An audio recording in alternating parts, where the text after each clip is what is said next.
Bowe's chest and back in honor of his children, his wife Judy. And there's even a face of Riddick on there with a little caption that says Big Daddy.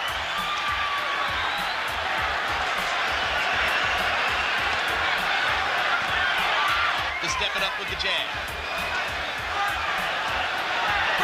Step back. Almost 500 pounds of heavyweight in there. And the big question early, as Larry pointed out, can Andrew Golota take Riddick Bowe's punch? Hasn't been in with anybody like this, so the first time Bowe unloads the right cross, we'll try to get a look at how well Golota can handle it. Riddick Bowe wants to keep this a nice boxing match. Get the other guy, make him an amateur. Now, Golota, he needs to rough it up, get dirty, and make it a free-for-all. That's the only way it can become a free-for-all. Golota throws and lands the first right hand of the bout. So far, it's been all left hand except for that one punch. Bowe wildly misses with an overhand right.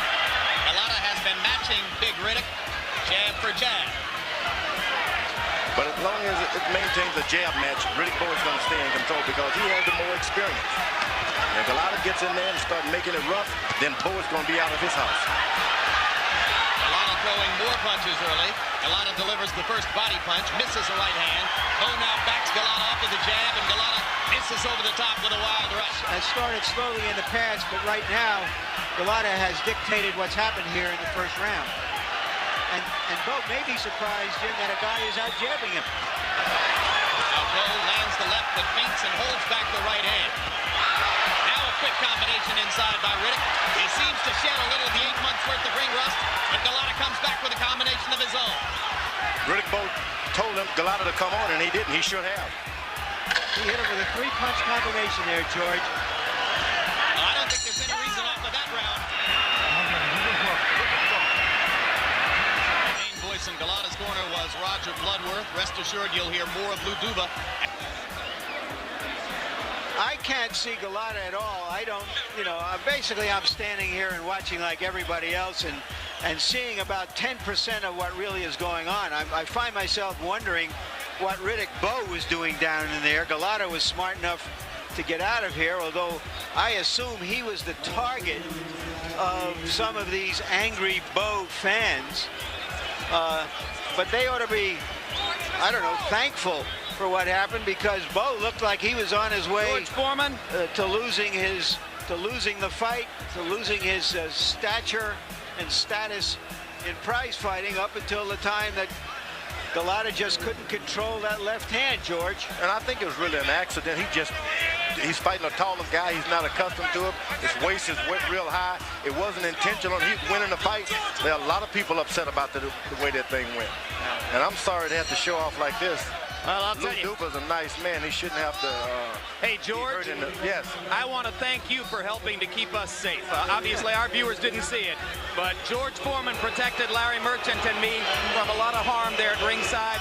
He kept at least 2 or 3 guys out of the ring by himself, and I pin a big Medal of Honor on George tonight. He did a big service for Larry and me and the rest around us at ringside, and for a lot of people who were over on our side of the ring. Thank you, George, for your forceful and honorable presence tonight. The only thing... Impossible to imagine what's going to be done to restore order here, but right now there are no police in sight as young men of all descriptions go hard against each other at ringside.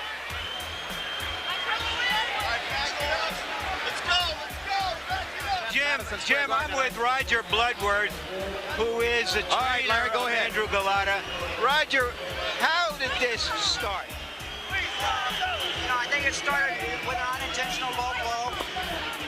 Andrew has a habit of looping his punches, and Bowe kept pulling his head down. He hit Andrew behind the head 3 or 4 times, hit him a couple times low. It was only more than 1 time. I think they got scared because Bowe was getting hurt. But your fighter clearly was in the wrong for landing so many low blows. Don't you agree? Bowe was in the wrong too for landing behind the head and landing low blows. I'm not going to argue who started it. I'm not saying it's right. It happened. But this is a disgrace. What happened with Lou? Was he hit or was it his heart? He was hit, but he grabbed his chest. In 1 round he did it, in the 2nd round, and I told him, not to come up anymore because I didn't know whether it was his heart or if somebody had thrown something or what it was, but I didn't want him up in the ring anymore because I didn't want him to get hurt. All right, other than this, what do you think of Golota's performance? What was he doing in there that frustrated? Well, I think he was hitting it. You know, he has a good jab. He's got good power. He clearly rocked Bowe 2 or 3 times, had him going. And I think everything he was doing was frustrating. I think that's why Bowe, you know, I'm not saying he didn't get hit